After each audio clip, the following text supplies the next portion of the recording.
Assalamualaikum warahmatullahi ta'ala wabarakatuh. Bismillahirrahmanirrahim. Alhamdulillahilladzi asra bi'abdihi ilal masjidil ba'idah wa izharahu dinal qudsiyah. Ashhadu an la ilaha illallah wahdahu la syarika lah, al-malikul haqqul mubin, wa ashhadu anna muhammadan abduhu wa rasuluh sadiqul wa'dil amin. Rabbi syrah li sadri wa yassir li amri wahlul 'uqdatan min lisani yafqahu qawli. Allahumma arinal haqqa haqqan warzuqna ittiba'ah wa arinal batila batilan warzuqna ijtinabah. قال الله تعالى في القرآن العزيز أعوذ بالله من الشيطان الرجيم سبحان الذي أسرى بعبده ليلا من المسجد الحرام إلى المسجد الأقصى الذي باركنا حوله لنريه من آياتنا إنه هو السميع البصير. صدق الله العظيم. Terima kasih kepada saudara pengacara majlis yang dihormati pengerusi surau Al-Kautsar, yang dihormati ahli jawatan kuasa surau, yang dihormati alim ulama, pimpinan masyarakat, seterusnya muslimin dan muslimat yang dirahmati oleh Allah Subhanahu wa ta'ala sekalian. Pada malam ini bertarikh 23 Rajab 1445 Hijriah. Alhamdulillah, kita mulakan dulu pertemuan yang berbahagia ini dengan sama-sama kita rafakkan kesyukuran yang tak terhingganya kepada Allah di atas limpah kurnia, rahmat dan inayahnya. Kita masih lagi dikekalkan kehidupan oleh Allah. Sehari lagi kita dapat bernyawa dengan sempurna, dan kehidupan yang dikurniakan oleh Allah, kehidupan yang terbaik, kehidupan yang diredai dan juga iaitulah dikasihi oleh Allah. Apa tanda Tuhan bagi kehidupan kepada kita dengan kehidupan yang diredainya? Tanda utamanya ialah kita masih dikekalkan dengan iman, kita masih dikekalkan dengan Islam, kita masih dikekalkan dengan tauhid dan ma'rifah, masih lagi dipilih kita di kalangan banyak-banyak manusia untuk tetap istiqamah dengan ilmu dan hikmah, di mana dengan ilmu dan hikmah inilah yang akan memandu diri kita untuk benar-benar berbahagia di dunia dan juga di akhirat Allah Subhanahu wa ta'ala. Jadi dengan sebab segala nikmat ini, kita kena syukur sungguh-sungguh pada Allah. Yang syukur ini bukan hanya kita lepaskan dengan kalimah Alhamdulillah, tapi syukur itu merangkumi semua perkara yang melibatkan diri kita, tuan tuan-tuan yang dirahmati oleh Allah, kita gemblengkan mulut kita untuk melafazkan kalimah Alhamdulillah.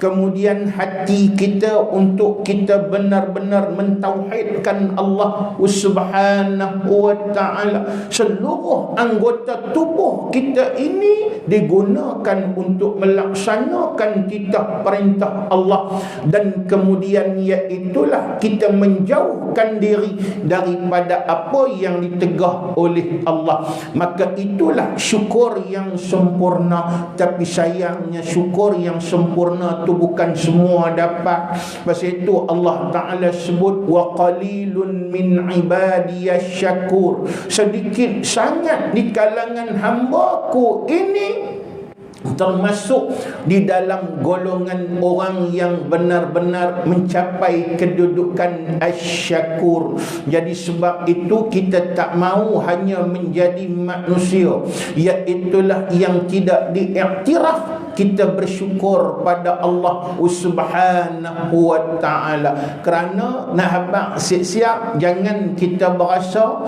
bahawa sesungguhnya hanya dengan kita melafazkan kalimah Alhamdulillah, hanya dengan iaitulah beberapa perkara, kita sudah termasuk dalam golongan orang yang bersyukur pada Allah. Malah ada golongan manusia yang dia ucap syukur lagu mana pun, Tuhan tak iktiraf syukur dia pada Allah Subhanahu wa ta'ala, kerana dia pernah melakukan beberapa perkara yang menyebabkan syukurnya itu diterminate oleh Allah ataupun dibatalkan oleh Allah Subhanahu wa ta'ala. Ustaz, adakah syukur yang boleh terbatal ni? Awak tak ada pula tuan-tuan. Macam satu hadis qudsi, Allah Ta'ala sebut hadis qudsi ni, tuan-tuan boleh jumpa di dalam kitab Sirajut Talibin Syekh Dahlan Al-Qadiri, iaitulah yang mensyarahkan kitab Minhajul Abidin yang disusun oleh Imam Al-Ghazali rahimahullah. Dan malam ni pun saya nak mulakan perbicaraan kita tentang Isra' dan Mi'raj dengan kitab Minhajul Abidin, kerana ada hubungan tuan-tuan. Peristiwa Isra' dan Mi'raj itu apa pengertian dan juga makna yang paling utama untuk kita hayati di atas muka bumi Allah. Sebab nak cerita satu persatu, mungkin tuan-tuan dah dengar dah tiap-tiap tahun, daripada kecil sampai kelar tuan-tuan, masuk saja bulan Rajab, tuan-tuan akan mendengar kisah perjalanan Nabi sallallahu alaihi wasallam yang begitu hebat ini.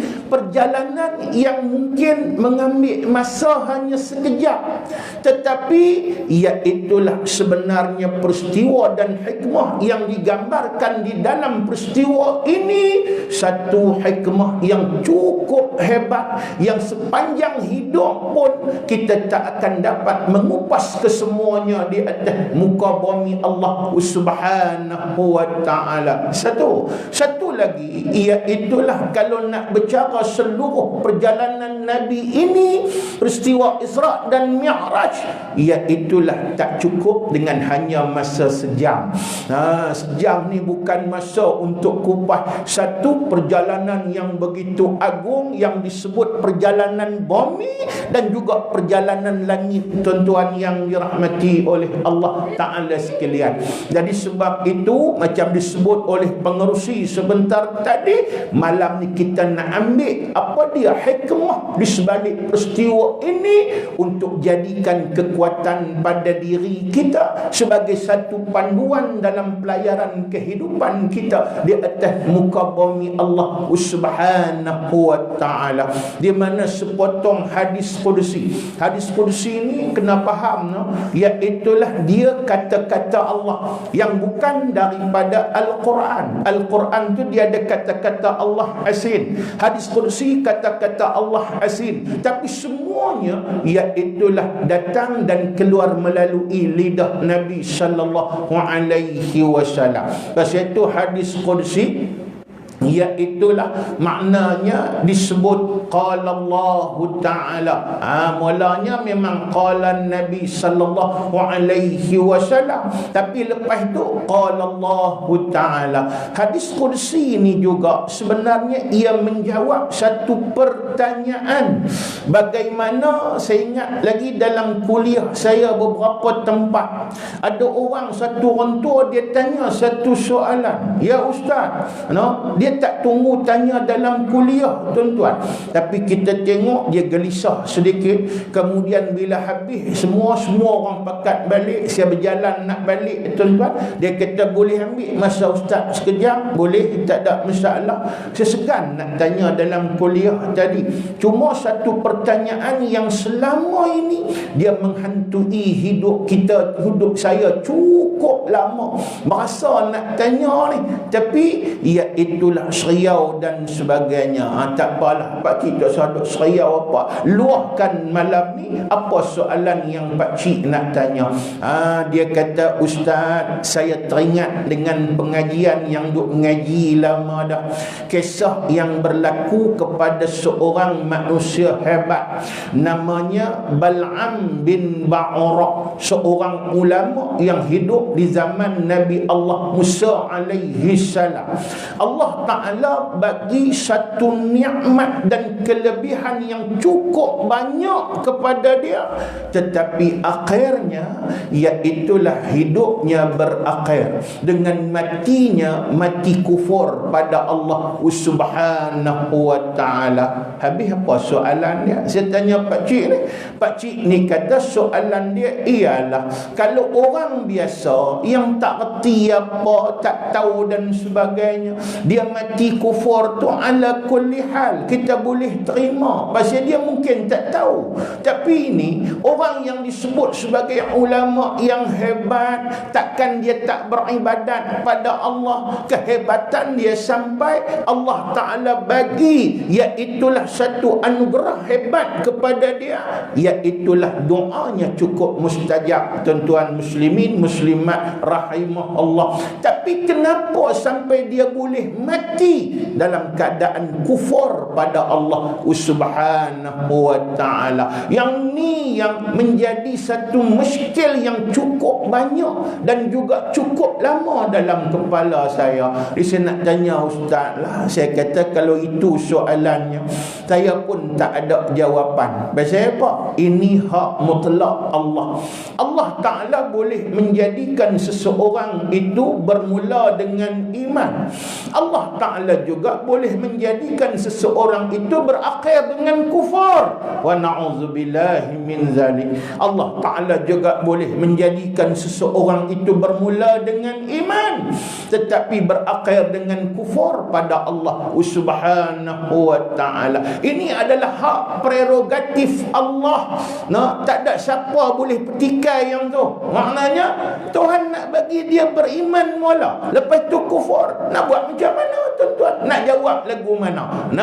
Saya kata, dia kata tadi, dia kata dah, bukan Ustaz, saya bukan nak petikai kuasa Tuhan, tapi ini satu pertanyaan. Bagaimana kalau orang biasa yang mungkin kita kata dia tak banyak ibadat, dia tak tahu apa dan sebagainya, dia kafir, itu biasa.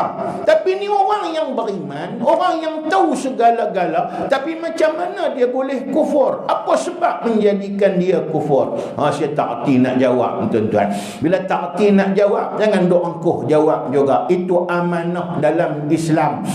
Saya teringat apa yang disebut di dalam sepotong hadis Nabi sallallahu alaihi wasallam, man ifta bighairi ilmin falyatabawwa maq'aduhu minan nar, atau kama qala. Siapa yang memberi fatwa, menjawab sesuatu persoalan sedangkan dia tak ada ilmu tentang persoalan tu, maka sediakan tempat duduknya di dalam api neraka Allah. Yang ni bab agama, bukan boleh tahu jawab. Boleh boleh, tak boleh, tak boleh, tak boleh. Tak boleh jawab lagu tu tuan-tuan. Dia ada amanah dia. Baik itu kalau tak reti, abang tak reti senang. Kalau reti, abang reti. Itu persoalan dia. Tapi kadang yang duk jadi masalah hari ni tuan-tuan, dia tak reti pun dia engkuh jawab macam dia reti juga tuan-tuan. Yang tu masalah. Tapi pasal apa jadi lagu tu? Pasal kadang-kala bila ditanya pada dia mengajar contohnya, tak tahu dia jawab kata aku tak tahu. Anak murid kata tok guru apa yang tu pun tak tahu. Yang tu masalah dia tuan-tuan.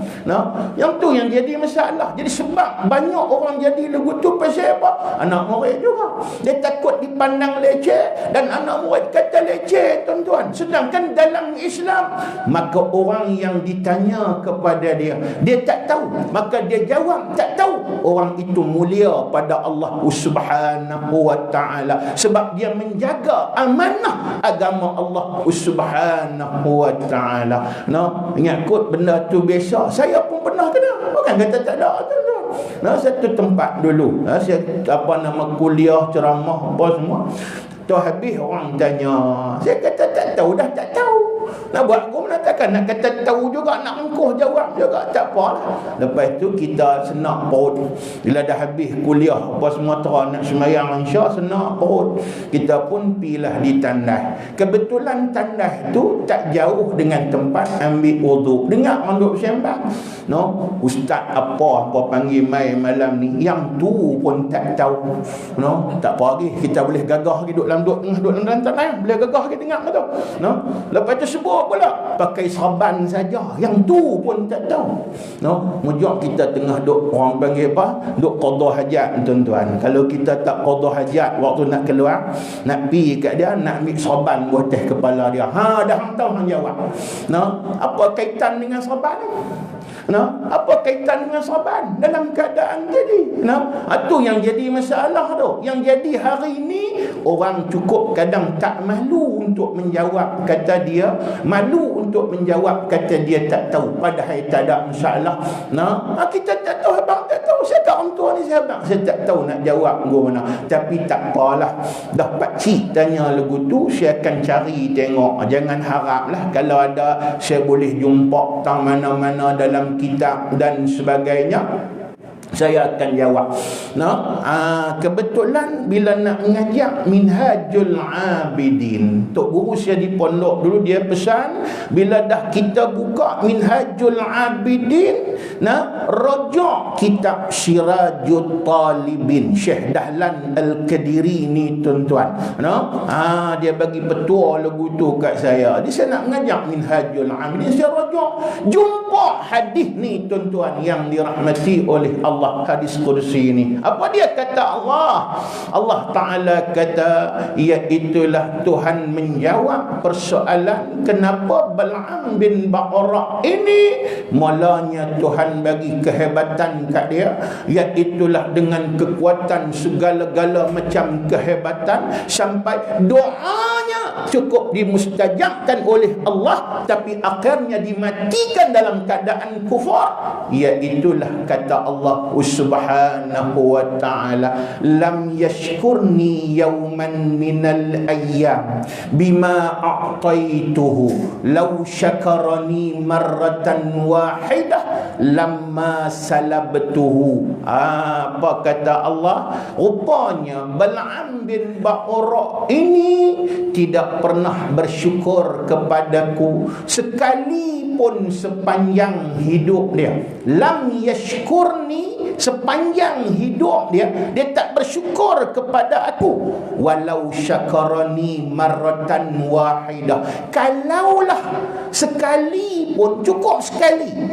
Lau syakarani marratan tu sekali saja, daripada mula dia beranak sampai dia mati, dia bersyukur kepadaku, lamma salabtuhu, nescaya aku tidak akan cabut iman dia. Kata Allah Subhanahu Subhanahu wa ta'ala. Seronok tuan-tuan saya dapat nama dapat jumpa hadis Qudsi ni. Satu seronok pasal dapat jawapan, satu seronok pasal ada benda kita boleh jawab kepada pak cik hak tanya tadi ni tuan-tuan yang dirahmati oleh Allah Ta'ala sekalian. Pasal kita tak merengkuh jawab, kita tak tahu lah, kita jumpa jawapan, kita habaq kat pak cik tu. Tapi sebelum nak habaq, saya pun tertanya-tanya juga, no, pasal apa Tuhan kata iaitulah Bal'am bin Ba'ura ini tidak pernah bersyukur kepada Allah, no? Takkan dia tak mengucap kalimah alhamdulillah sepanjang hidup dia? Dia seorang ulama yang hebat. Takkan dia tak buat ibadat? Dia buat ibadat, no? Takkan dia jadi manusia yang tidak melakukan amalan kepada Allah Ta'ala? Dia melakukan amalan.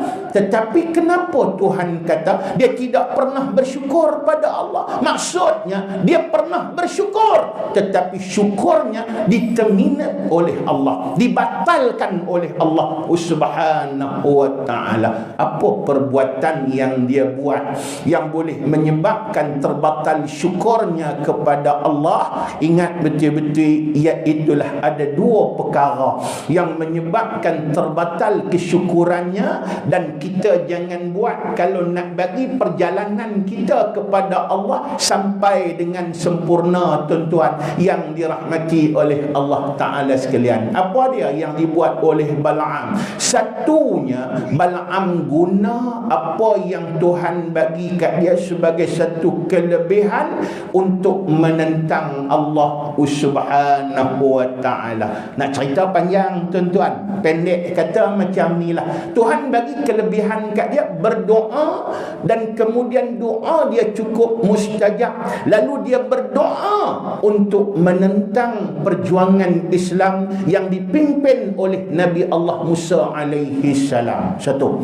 No? Kalau nak tahu lagi lepas ni kita kena bincang pula dalam kuliah-kuliah yang lain tuan-tuan. Baik, itu satu. Yang kedua yang boleh membatalkan syukur kita pada Allah, satu, kita guna kelebihan apa saja yang Tuhan bagi kat kita untuk menentang Islam. Dua, iaitulah maknanya kita putus asa daripada rahmat yang telah dijanjikan oleh Allah. Bal'am lepas tu, bila dah dia ni Tuhan tak terima dah dia, maka dia terus putus asa, dia tidak bertaubat kepada Allah, dia terus melakukan apa yang disebut ditegah oleh Allah Subhanahu wa ta'ala. Pasal itu dosa yang kedua yang boleh menyebabkan kita tak sampai kepada Allah, Tuhan batalkan syukur kita, iaitulah apabila hilang terus keyakinan bahawa Allah Ta'ala boleh menerima kita. No? Yang tu nama dia hilang terus ar-raja, pengharapan kepada Allah Ta'ala. Sedangkan iaitulah kata Allah, ana ala zanni abdi, aku merupakan mengikut sangkaan hamba aku. Kalau hamba aku sangka baik ke aku terima dah. Nah, macam kita lah, kita kena sangka baik kat Tuhan. Kalau boleh sampai habis umur, insya-Allah Tuhan akan terima kita tuan-tuan yang dirahmati oleh Allah. Jangan terdetik langsung dalam hati kita, Tuhan tak terima dah lagu muka aku ni, dah jahat-jahat dah lah. Jadi bila dah jahat, payah nak balik ke pangkal jalan teruslah.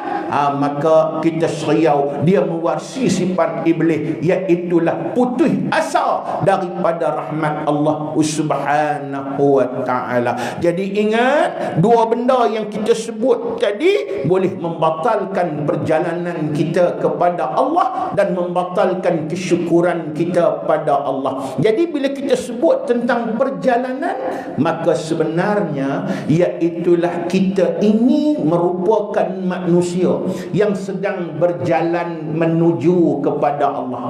Cuma kita tak perasan saja tuan-tuan. Tu kita kena mengaji tasawuf. Bila kita mengaji tasawuf, rupa-rupanya baru kita tahu kita ni siapa. Dalam bahasa tasawuf kita ni disebut sebagai as-salikin. Apa makna as-salikin? As-salikin maknanya orang yang sedang menempuh perjalanan menuju kepada Allah. Kita hidup atas dunia ni kita hidup atas dunia ni, maknanya kita sedang berlumba-lumba semua kita ni nak bagi sampai pada Allah Subhanahu wa taala. Realitinya ada yang sampai, ada yang tak sampai. Nah, ada orang kata kat saya, takkan tak sampai ikut ustaz. Pasal lagu mana pun semua balik pada Tuhan. Siapa mati orang panggil apa? Kembali ke rahmatullah. Kembali ke rahmatullah. Maknanya mati ni balik pada Tuhan. Memang balik pada Tuhan, tapi dia tak usul ilallah, sampai pada Allah Subhanahu wa taala. No, maksud apa sampai pada Allah? Maksud perjalanan kita sampai pada Allah disebut dalam kitab Tazkirah li zawil afkar fi ma yamurru bil insan minal a'mar. Syekh Abdul Qadir Wangah Fatani, Budiskam Fatani, dia kata perjalanan kita yang boleh menyebabkan kita sampai pada Allah tu tanda utamanya last sekali masuk syurga. Dan bila masuk syurga kekal dalam dia sampai bila-bila, itu tanda Tuhan redha kepada kita. Tapi kalau perjalanan hidup kita tu tak sampai pada Allah, kemuncak perjalanan kita ialah kembali kepada neraka Allah Subhanahu wa taala, juga khalidina fiha abada, kekal dalamnya sampai bila-bila. Pasal itu tuan-tuan buka kitab tasawuf, antaranya kitab karangan Syekh Abdul Samad bin Abdul Rahman bin Abdul Jalil Palembang yang terkenal, Hidayatus Salikin. Nama dia Salikin juga, iaitu petunjuk untuk orang yang nak berjalan menuju pada Allah. Kemudiannya iaitulah apa dia lagi, kitab yang cukup terkenal, Siyarus Salikin, Syekh Samad Palembang juga, iaitulah beberapa perjalanan yang perlu ditempuh. Bagaimana perjalanan itu nak bagi sampai pada Allah Subhanahu wa taala.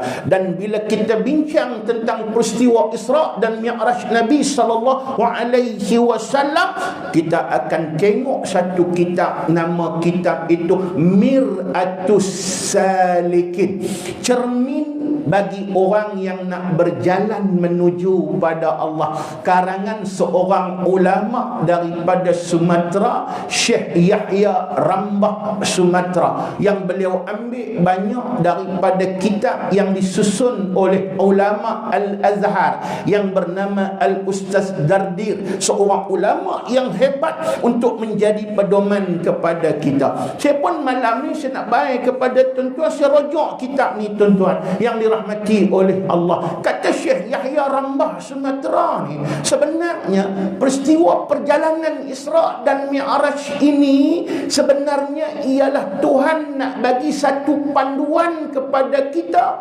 tentang perjalanan, bagaimana perjalanan kita itu nak bagi sampai pada Allah Ta'ala. Sebab kita nak bagi sampai pada Tuhan macam nak buat apa-apa pun lah, kita kena ada panduan. Dia bukan boleh tahu, orang panggil apa, rodong lagu tu saja. Nak berjaya kena ada perancangan, nak berjaya kena ada pedoman, nak kena belajar. Macam kita nak jadi orang kaya, nak menega, nak bagi, iaitulah maju, kena pergi cari yang orang yang dah berjaya lah. Berjaya menega, dia cukup maju dan sebagainya. Pergi belajar kat dia beberapa poin dan juga perkara yang penting. Macam Petronas dulu Malaysia, masa mula-mula tubuh, dia nak jadi satu syarikat yang berjaya, dia nak jadi satu konglomerat yang berjaya, dia kena pergi belajar kat siapa? Belajar dia tentulah yang telah berjaya mulanya, iaitulah pergi belajar kepada syarikat minyak Pertamina yang sudah lama di Indonesia, yang berjaya waktu tu tuan-tuan muslimin muslimat rahimahullah. Tapi bila makan masa kuih lama, Pertamina pula turun. Petronas dia ambil poin-poin yang menjayakan Pertamina ini, Petronas menjadi syarikat yang yang cukup berjaya di atas muka bumi Allah. Ada orang kata anak murid dah berjaya daripada tok guru, tak ada masalah. Nah, pasal apa? Pasal belajar untuk berjaya. Jadi Isra' Mi'raj ini sebenarnya petunjuk utama kita nak bagi sampai pada Tuhan. Nak belajar kepada siapa? Belajar kepada yang dah sampai pada Tuhan. Kita nak sampai pada Tuhan, tapi belajar kepada orang yang tak sampai pada Tuhan, okey, tak jadi. Tentu kita nak belajar kepada orang yang dah sampai kepada Allah. Siapa yang dah sampai perjalanannya kepada Allah sebagai satu lambang, sebagai satu ramzun, sebagai satu simbol yang benar-benar dah sampai kepada Allah, the one and only hanyalah Rasulullah sallallahu alaihi wasallam. Bukan takat perjalanan biasa, perjalanan sampai menghadap di hadapan Allah Subhanahu wa taala secara berdepan. Makhluk Tuhan lain daripada Tuhan yang nama dia alam ni. Jadi kita mengaji tauhid, nah, apa makna alam disebut dalam kita mengaji tauhid? Nah, wujud artinya ada, lawannya tiada, baharunya apa nama, iaitulah wajib ada, mustahil tiada. Dalilnya baharu alam ini disebut alam-alam tu pasal apa? Apa makna alam? Alam tu maknanya ialah ma siwallah, lain daripada Tuhan. Lain daripada Tuhan semua alam. Pasal apa nama alam? Diambil daripada kalimah alamatun, sebagai satu tanda adanya semuanya ini lain daripada Tuhan, sebagai satu tanda adanya Allah Subhanahu wa taala. Maknanya lain daripada Allah Subhanahu wa taala ini yang benar-benar sudah sampai dan berhadap di hadapan Allah, tak ada siapa. Malaikat Jibril pun tak, malaikat Israfil pun tak. Nah, yang betul-betul dah sampai pada Allah melalui peristiwa Isra' dan Mi'raj Nabi sallallahu alaihi wasallam ini hanyalah Rasulullah sallallahu alaihi wasallam. Berjaya tak dia sampai? Berjaya. Apa rahsia berjayanya dia, tuan-tuan, nak bagi sampai pada Allah? Yang ni yang kita nak ambil, sebab kita nak beramai. Nah, kita buat majlis ceramah Isra' Mi'raj malam ni bukan hanya sekadar untuk mai dengar, lepas tu makan habis. Kita tak mau lagu tu, tuan-tuan muslimin muslimat rahimahullah. Sekurang-kurangnya kita nak belajar petua dan tip bagaimana perjalanan Nabi sallallahu alaihi wasallam sudah sampai pada Allah Subhanahu wa taala. Jadi kata Syekh Yahya Rambah Sumatera dalam kitabnya Mir'atus Salikin, rahsia kejayaan Nabi sampai pada Tuhan ada 4 yang boleh kita ambil daripada peristiwa Isra' dan Mi'raj Nabi sallallahu alaihi wasallam. Apa 4 rahsia tu? Yang pertama sekali, kalau nak bagi berjaya perjalanan hidup kita menuju pada Allah Subhanahu wa taala, ialah bila kita buka kitab Isra' Mi'raj, iaitulah Kifayatul Muhtaj Syekh Daud Al-Fatani. Bukalah kitab Isra' Mi'raj manapun, mula-mula tajuk pertama apa dia? Syaqqa sadrahu syarif, dibelahkan dulu dada Nabi sallallahu alaihi wasallam, kemudian ditanam dengan pelbagai ilmu dan hikmah, sifat-sifat mahmudah, dibuang yang tempat-tempat yang boleh maknanya dikuasai syaitan dan sebagainya, dibersihkan seluruh organ dalaman Nabi ini, iaitulah dengan air Zam-Zam, air yang paling mulia di atas muka bumi Allah. Kemudian baru ditutup balik, tuan-tuan muslimin muslimat rahimahullah. Dengar dah, bukan tak dengar. Daripada kecil dulu lagi, tuan-tuan, kalau surau tempat saya tu masuk saja bulan Rajab, surau Haji Putih Sungai Semambu tu, daripada kecil dulu saya di situ, iaitulah masuk saja bulan Rajab, tok guru yang duk baca kitab lain lepas semua pun tumpu Isra' dan Mi'raj Nabi sallallahu alaihi wasallam. Sekurang-kurangnya ingat 4 minggu dibaca kitab tu. daurah kitab tu bincang tentang Isra' Mi'raj. Kita pi ni bukan syok hak kitab tu sangat lagu kita ni. Kadang-kadang dia seronok pi ingat hak yang hidangan yang disediakan 4 minggu tu tuan-tuan. Masa tu nak makan pun payah. Hak mula-mula ingat ya kita minggu pertama kuih pau tuan-tuan muslimin muslimat rahimahullah. Lepas tu minggu kedua bihun goreng. Nombor 3 laksa. Hak hujung baru nasi daging. Yang tu cukup ingat tuan-tuan yang dirahmati oleh Allah. Biasalah zaman kecil dulu. Lah ni orang tak heran dah dengan makanan. Pasal makanan jenuh. Dulu zaman kita kecil dulu ni kira memang Ramadan cukup seronok. Seronok Ramadan salah satunya apa dia? More. Lah kalau buat more orang tak heran dah. Budak-budak tak heran pasal apa? Pasal makanan mereka tak heran. Orang tua tak heran dengan more pasal apa? Tak boleh makan malam dah lah tuan-tuan. Penyakit macam-macam. Zaman lah ni dulu tak ada lagu tu. Dulu nak jumpa makan pun payah. More ni kira seronok. Kalau kata kenuri Isra' Mi'raj apakah cukup seronok. Tambah kalau kita budak-budak waktu tu dapat makan ayam, kira hebat lah. Tak ingat dunia lah tuan-tuan yang dirahmati oleh Allah. Kita pun pernah dengar cerita ni. Memang mula-mula sekali sebelum Nabi diangkat untuk mentajalikan dirinya pada Allah, apa dia? Dibelahkan dulu dadanya tuan-tuan. Apa maknanya? Maknanya perjalanan kita nak menuju kepada Allah, kita kena sucikan batin tuan-tuan. Penyucian batin tu cukup penting. Hak zahir tak ada masalah dah.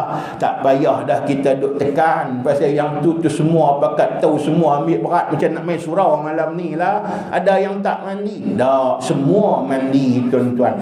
Mandi dengan bersih diri, gosok gigi, mai pula pakaian pun bersih cantik. Tak cukup tu bubuh perfume pula. Takut busuk kita ni.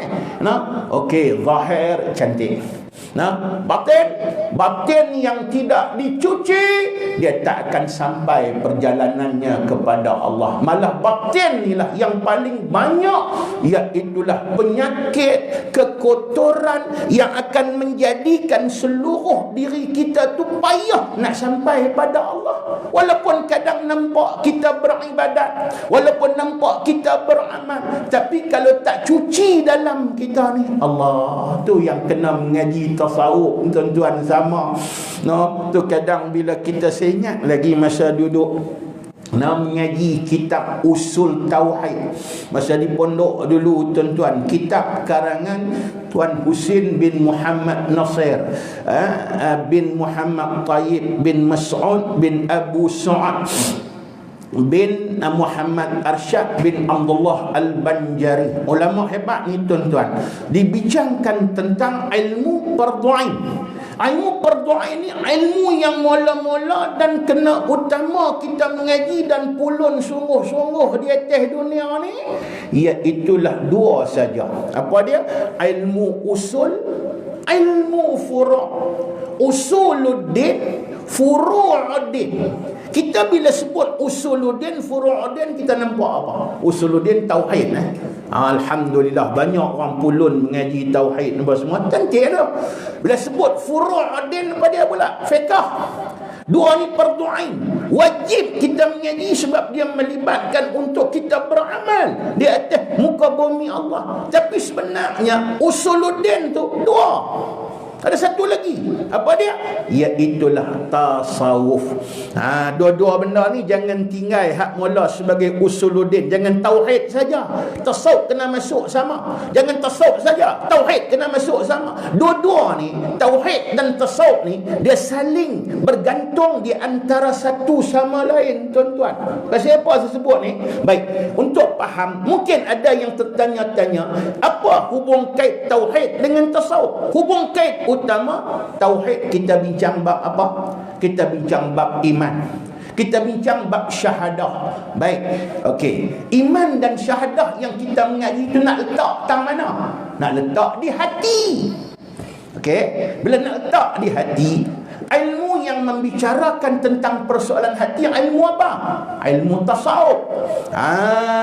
Jadi iaitulah maknanya dalam keadaan tadi, artinya tauhid dan tasawuf saling, orang panggil apa? Ada hubungan di antara satu sama lain. Pasal hak kita mengaji bab iman tadi nak letak dalam hati. Jadi bila kita letak dalam hati, tasawuf tengah mengaji ya. Jadi apa pula kaitan dengan tasawuf nak kena mengaji tu? Pasal hati nak kena bersih, hati nak kena elok, iman elok, nak bagi duduk di tempat elok baru boleh duduk.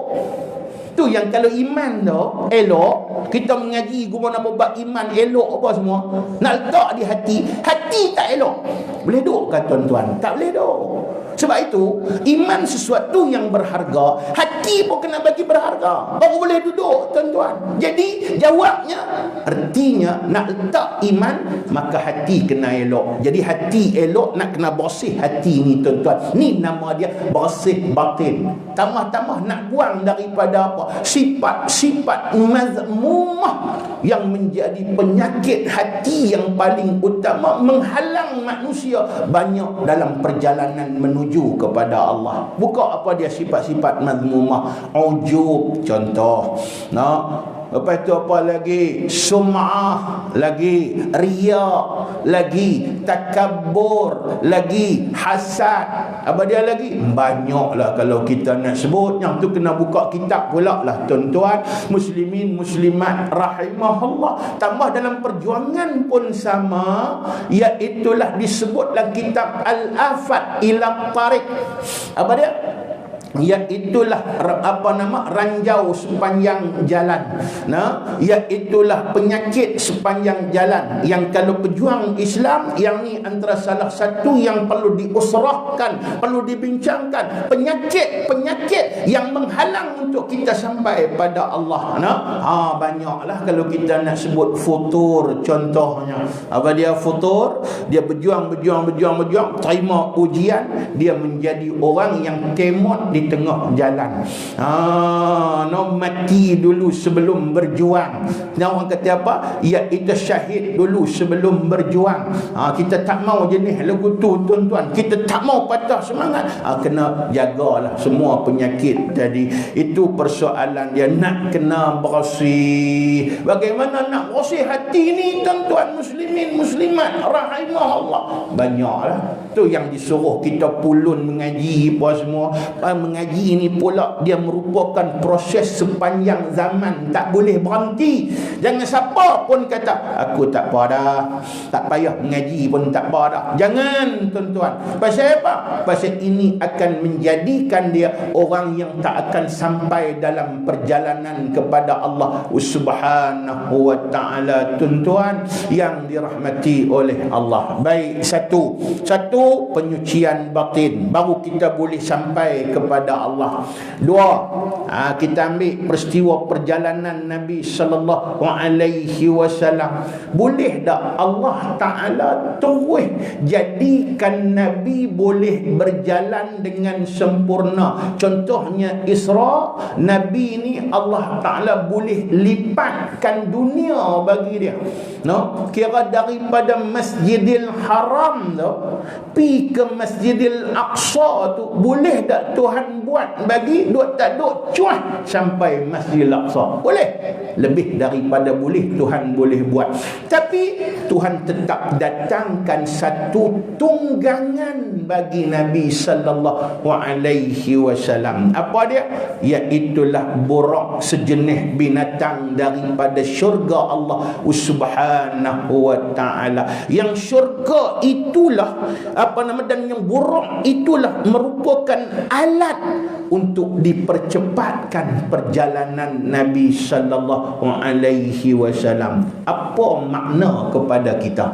Makna kepada kita ialah perjalanan kita kepada Allah juga kena ada kecepatannya dan kena ada alat untuk kita tunggang supaya menjadi cepat. Apa dia alat itu? Iaitulah amalan-amalan peribadi yang boleh ada kepada kita, yang Tuhan boleh terima ia sebagai lambang utama untuk kita sampai kepada Allah Subhanahu wa taala. Pasal itu kadang-kala kita ni buat amal apa pun, iaitulah kalau boleh pastikan kita dapat satu benda yang boleh menjamin kita, itulah dia yang akan dipandang oleh Allah Subhanahu wa taala. Tapi tak tahu tuan-tuan, kadang yang mana satu wallahu alam.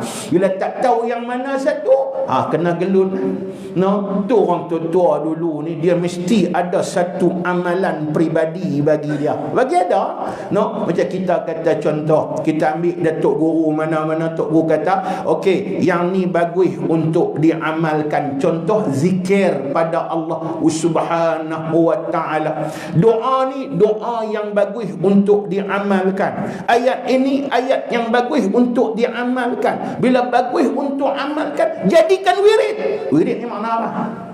Wirid ni makna apa? Wirid ni makna satu kebiasaan bagi diri kita. Jangan berhenti, jadikan ia sebagai satu benda yang boleh maknanya dipandang oleh Allah untuk menjadi asbab kita sampai pada Allah Subhanahu wa taala. Tu orang tua dulu nak tidur ada amalan dia. Bukan dia terus boom lagu tu saja. Lepas tu nak mandi ada amalan dia. Nak masuk tandas ada doa dia dan sebagainya. Sebab itu hidup mereka penuh dengan keberkatan daripada Allah Subhanahu wa taala. Kita payahlah ni tidur pun boom lagu tu saja. Sagi dia mimpi macam-macam tuan-tuan. Mimpi dia tu pula sagi makit-makit, dia kata, aku dapat petunjuk daripada Allah. Kadang-kadang kalau nak kira betul-betul mimpi dia tu nak jadi petunjuk, kau mana tidur pun tak ada, bukan dalam amalan kepada Allah Subhanahu wa taala. Mampu. Tu sagi dia mampu tuan-tuan. Tu yang timbul macam-macam hari ni. Contoh Imam Mahdi. Imam Mahdi ni timbul lama dah. Tangnu ada Imam Mahdi Pakistan pun ada. Imam Mahdi Indonesia pun ada. Allah macam-macam tuan-tuan. Hujah dia bermimpi jumpa Tuhan. Dia bermimpi jumpa Nabi sallallahu alaihi wasallam. Tu kalau nak bahas bab ni tuan-tuan panjang cerita dia. Apa sebab tu kita jangan mudah-mudah untuk itulah pegang lagu tu dan sebagainya. Pastikan diri kita ni kena ada amalan-amalan tertentu. Tambah dalam perjuangan ni bagi ada wirid-wirid yang boleh kita buat. Mudah-mudahan itu semualah yang akan membantu kita untuk sampai pada Allah Subhanahu wa taala. Dua. Satu tadi cuci batin.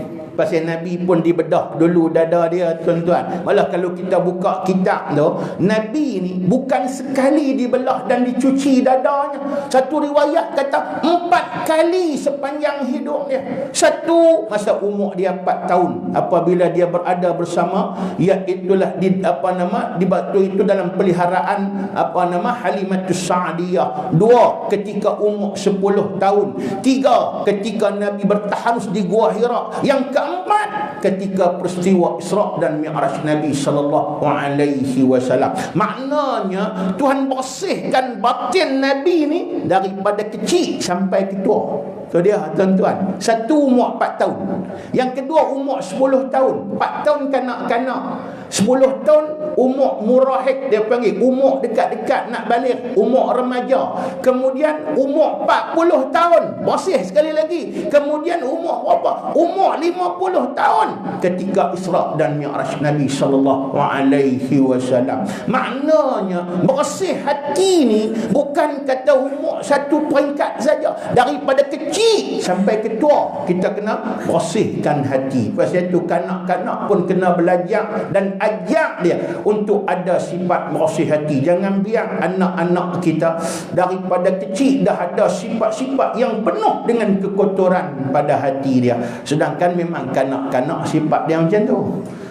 Satu sifat apa kanak-kanak? Contoh riak, suka menunjuk-nunjuk.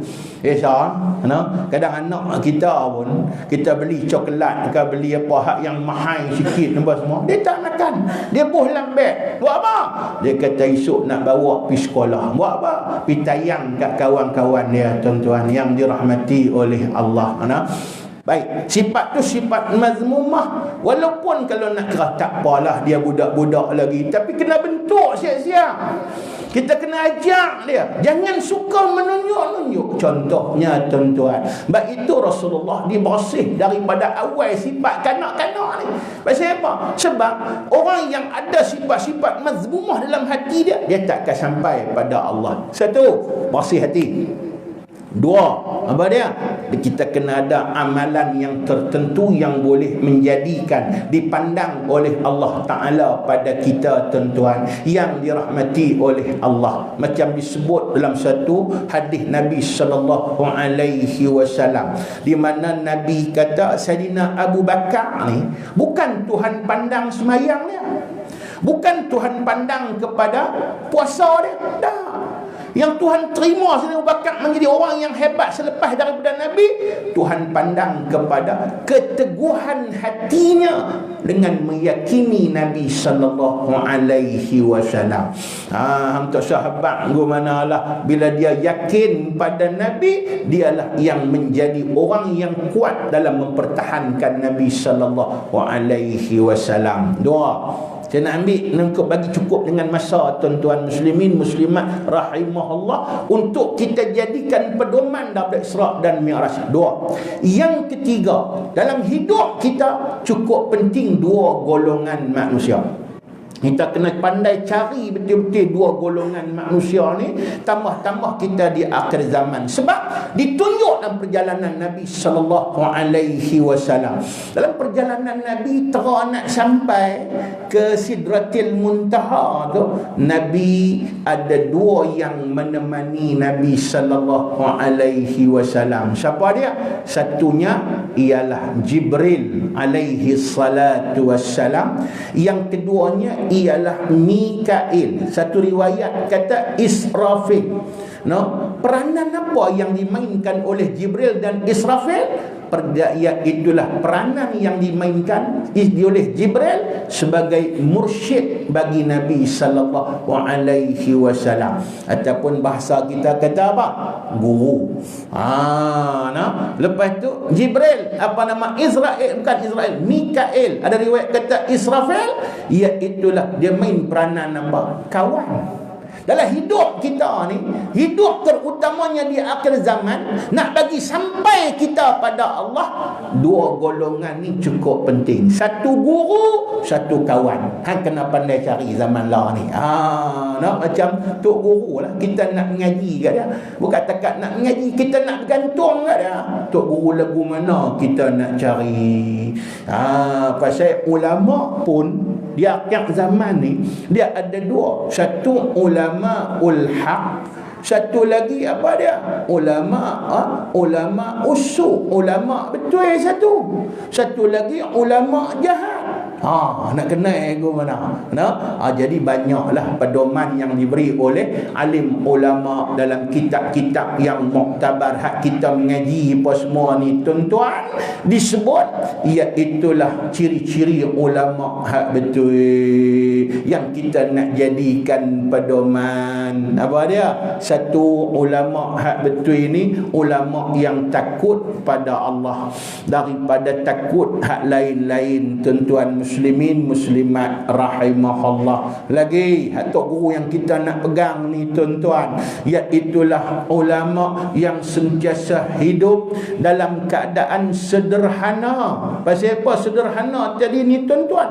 Dia beramal dengan sifat-sifat yang ada pada Nabi sallallahu alaihi wasallam. Dua. Lagi tiga, ulama yang disayangi oleh orang yang beriman, dibenci oleh orang kafir, dibenci oleh orang munafik, dibenci oleh orang yang zalim. Tu ulama hak betul tuan-tuan. Lain dah. Kalau ulama sebalik kot, disayangi oleh orang kafir, orang munafik, dan dia sendiri tidak bersama-sama dengan orang yang beriman, maka itu bukan ciri ulama hak betul tuan-tuan. Muslimin muslimat rahimahullah. Pasal kita ni selain daripada Nabi dah wafat, siapa pula nak tunjuk, nak bimbing kita? Dia macam mursyid nak tarik, nak jaga kita. Kita kan kadang-kala berjalan-jalan terbah, nak tolong angkit balik kita. Lepas tu berjalan tak apa, tersadung pula, nak tolong urut kaki kita berjalan bagi elok. Siapa dia? Nabi tak nak dah. Siapa pula? Al-ulama warasatul anbiya. Sebab itu guru penting pada hari ini tuan-tuan muslimin muslimat rahimahullah, tu pengajaran. Yang kedua apa dia? Kawan. Pasal kawan ni tuan-tuan disebut sendiri oleh Nabi sallallahu alaihi wasallam, seseorang itu bersama orang yang dia kasih. Kira begitulah. Kalau dia dapat kawan hak baik, dia boleh jadi baik, alhamdulillah. Kalau dia dapat kawan hak yang masya-Allah, tak tahulah tuan-tuan. Jangan anak kita di sekolah tu tuan-tuan, hak duk jadi teruk anak kita ni pasal apa? Dia silap pilih kawan kadang-kala. Kawan ni penting tuan-tuan. Pasal itu dalam perjuangan apapun Nabi sendiri, iaitulah kekuatan utama Nabi, tumang utama Nabi siapa dia? Sahabat radhiyallahu alaihim ajma'in. Itu dia tuan-tuan yang dirahmati oleh Allah Ta'ala sekalian tuan-tuan. Sungguh bila kita sebut kawan ni, sungguh kadang pasal kita ni seorang-seorang tak dicerita, dia mesti kawan. Kalau orang perempuan pula pergi makan kenuri pun nak kena ada kawan, nak pergi market pun kena berkawan, nak pergi tamu kena kawan, nak pergi tani kena kawan. Boleh pergi seorang-seorang? Boleh. Tapi dia tak syok dengan kawan jadi lain tuan-tuan. Kena pandai pilih kawan. Kawan yang bila kita berjalan tadi, antara kawan yang terbaik, dia sentiasa mengingatkan kita pada Allah Subhanahu wa taala.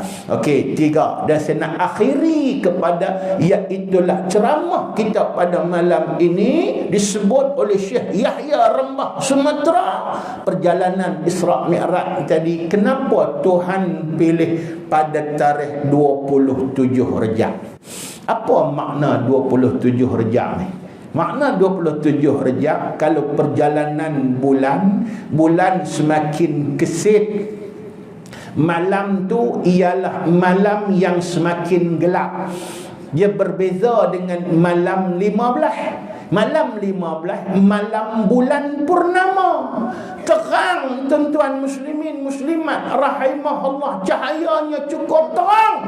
Tapi malam 27 malam cukup gelap. Apa rahsia dia? Rahsia dia ialah maknanya kita nak bagi sampai pada Allah, kadang-kala kita kena manfaatkan waktu bainahu wa bainallah, dia saja dengan Tuhan. Waktu bila tu? Waktu tengah malam ataupun waktu sahur, waktu yang semua orang pakat tidur.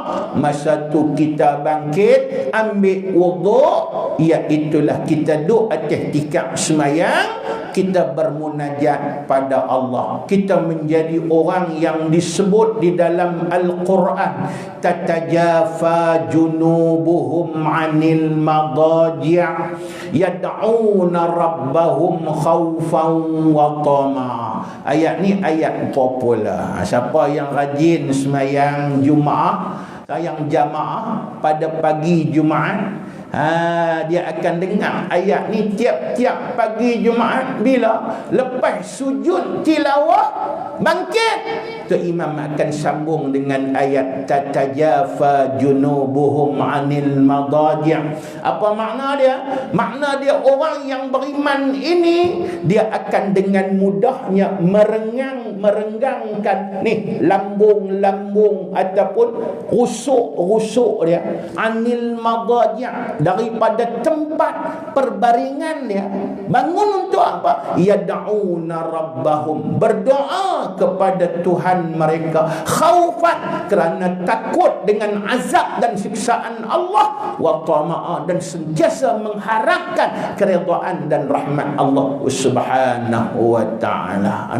Tambah-tambah kalau pejuang Islam. Pejuang Islam ni qiyamul lail merupakan satu tabiat yang boleh menurunkan apa dia? Pertolongan daripada Allah. Tanpa pertolongan Allah, hang hebat lagu mana pun, hang takkan boleh mencapai kemenangan dengan sempurna di atas muka bumi Allah Ta'ala. Tu yang ulama kata sekurang-kurangnya kita kok segan nak tinggal tempat tidur lagu mana pun, bila dah jaga, jawab dia apa dia? Berdoa walaupun sikit pada Allah Ta'ala, supaya kita termasuk orang yang memanfaatkan waktu itu untuk menjadikan hubungan kita baik dengan Allah Ta'ala. Ingat tu tuan-tuan, jangan bagi itulah kesempatan hidup kita ni. Kita cukup rugi apabila hubungan kita dengan Allah itu tak menjadi mantap. Peluang Tuhan bagi tuan-tuan muslimin muslimat rahimahullah. Tu saya teringat dalam kalau kita mengaji tajuk talak tu, antara salah satunya kita bincang tentang iaitulah tajuk raja'. Satu ketika turun perintah daripada Allah kepada Nabi, di mana Allah Ta'ala, Jibril bawa berita daripada Allah, Allah Ta'ala suruh iaitulah Nabi rujuk kepada Hafsah. Apa dalil utama disuruh rujuk pada Hafsah? Iaitulah kerana satu, Hafsah itu sifat yang ada pada dia sawwamah. Yang kedua, qawwamah. Yang ketiga, dia juga akan menjadi isterimu dalam syurga Allah Subhanahu wa ta'ala. Dalam kaedah kita nak faham sawwamah tu apa dia? Dibina dengan tasydid, sawwamah. Satu, qawwamah. Apa makna dia? Sawwamah, dia terlalu rajin berpuasa. Tu yang menyebabkan Hafsah ni antara isteri Nabi yang dimuliakan oleh Allah Subhanahu wa ta'ala, termasuk isteri yang lain. Tapi sifat utama yang ada pada dia sawwamah. Siang ni dia jadi orang yang cukup rajin berpuasa. Satu. Yang keduanya, malam pula qawwamah. Jadi kalau kita ni contoh laki-laki, patutnya mau lebih daripada Hafsah. Kita kelak akan jadi apa dia? Sawwam, qawwam. Apa dia qawwam? Qawwam ni tidurnya sedikit sahaja, tapi malamnya menjadi orang yang berada di atas tikar sembahyang, dan dia sentiasa sujud dan rukuk pada Allah, dan dia juga sentiasa bermunajat pada Allah Subhanahu wa ta'ala.